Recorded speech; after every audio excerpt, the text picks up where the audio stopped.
السلام علیکم۔ فارسی کی کلاس نمبر 9 میں خوش آمدید۔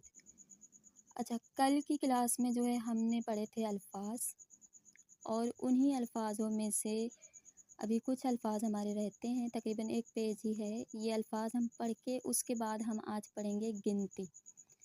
فارسی کی گنتی کس طرح کی ہوتی ہے وہ ہم آج پڑھیں گے۔ تو سب سے پہلے ہم الفاظ پڑھتے ہیں۔ الفاظ میں سے جو پہلا لفظ ہے وہ ہے لفظ ضبط۔ ٹھیک ہے، ضبط یعنی ریکارڈر۔ عرض، عرض کہتے ہیں لمبائی کو، کسی بھی چیز کی لمبائی کو عرض، اور اسی میں ہے طول۔ عرض یعنی لمبائی، طول یعنی چوڑائی، صحیح ہے۔ اس کے بعد ہے فضان ورد۔ فضان ورد یعنی فضا میں کام کرنے والا۔ پھر ہے مریض۔ مریض یعنی بیمار، مریض کو بیمار بھی کہتے ہیں، مریض بھی کہتے ہیں۔ ضبط، عرض، فضان ورد، مریض۔ اچھا، اس کے بعد پھر سے ہے ضبط۔ ضبط یعنی ریکارڈر۔ پھر ہے امضا۔ امضا یعنی سگنیچر۔ پھر ہے ضلع۔ ضلع یعنی سائڈیں، صحیح ہے۔ اس کے بعد ہے ریاضی۔ ریاضی یعنی میتھ۔ پھر ہے عضلے۔ عضلے یعنی مسلز۔ اس کے بعد ہے وضو۔ وضو یعنی وضو۔ ضبط، امضا، ضلع، ریاضی، عضلے، وضو۔ اچھا، اس کے بعد ہے ضعیف۔ ضعیف یعنی کمزور، صحیح، یعنی ناتواں، کمزور۔ فضان ورد، فضان ورد پڑھ چکے ہیں۔ پھر ہے ضد۔ ضد یعنی اگینسٹ۔ قاضی۔ قاضی یعنی قضاوت کرنے والا، فیصلے کرنے والا یا جج، ٹھیک ہے۔ ضعیف، فضان ورد، ضد، قاضی۔ اچھا، اب یہاں سے شروع ہوتی ہے گنتی۔ گنتی پہ آپ لوگوں نے توجہ کرنی ہے، کیونکہ گنتی میں اکثر اوقات یہ ہوتا ہے کہ لہجہ ہمارا تبدیل ہو جاتا ہے، صحیح ہے۔ تو گنتی کے وقت جو لہجہ ہے اس لہجے کو آپ لوگوں نے دھیان میں رکھنا ہے، صحیح ہے۔ سب سے پہلی گنتی جو ہے وہ ہے یک۔ یا کے نیچے زیر لگاتے ہیں، یک۔ یک یعنی ایک، توجہ کیجیے گا، ٹھیک ہے۔ اور اس کے بعد یہ جو لکھا ہوا آ رہا ہے ان چیزوں کو بھی نوٹ کیجیے گا آپ لوگ۔ یک یعنی ایک، دو یعنی دو، اس کے بعد ہے سے۔ سے یعنی تین۔ پھر ہے چہار۔ چہار یعنی چار۔ پھر ہے پنج، صحیح۔ اس کا لہجہ ہم بعد میں پڑھیں گے انشاءاللہ، پوری کتاب ہے اس میں لہجے بھی دیے گئے ہیں کہ پے کا جو لہجہ ہے وہ کس طرح سے ہے، جیم کا لہجہ کس طرح سے۔ فی الحال آپ لوگ سادہ پڑھیں کیونکہ آپ لوگوں پہ زیادہ وزن نہ آئے۔ پنج یعنی پانچ۔ پھر ہے شش، اسے نوٹ کیجیے گا، شش۔ پہلے جو شین ہے اس کے نیچے زیر ہے، شش۔ شش یعنی چھ۔ اس کے بعد ہے ہفت۔ ہفت یعنی سات۔ تو ہفت کے بعد ہے ہشت۔ ہشت یعنی آٹھ۔ پھر ہے نو۔ نو یعنی نو۔ اس کے بعد ہے دہ۔ اسے آپ لوگوں نے نوٹ کرنا ہے، اسے دیہ کر کے نہیں پڑھنا، دیہ کریں گے تو گاؤں ہو جائے گا اس کا ترجمہ۔ دیہ ہم پڑھ کے آئے ہیں، دیہ یعنی گاؤں۔ یہ ہے دہ۔ دہ یعنی 10، صحیح۔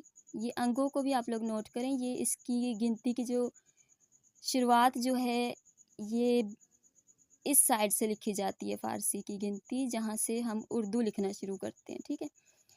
یک، دو، سے، چہار، پنج، شش، ہفت، ہشت، نو، دہ۔ اچھا، تو یہاں تک ہو گیا۔ اب ہم پڑھیں گے اسی گنتی کے مطابق جملے، صحیح ہے۔ اور جملے پڑھنے کا طریقہ ہم پہلے بھی پڑھ چکے ہیں کہ جس جملے میں من آ جائے، صحیح، نوٹ کیجیے گا، جس جملے میں من آ جائے، من والے جملے کے آخر میں ہمیشہ میم ہوتا ہے، صحیح ہے۔ جس جملے میں تو آ جائے، تو والے جملے کے آخر میں ہمیشہ یا ہوتا ہے۔ جس جملے میں او آ جائے تو او والے جملے کے آخر میں ہمیشہ دال ہوتا ہے۔ ماں والے جملے کے آخر میں ہمیشہ یا اور میم ہوتا ہے۔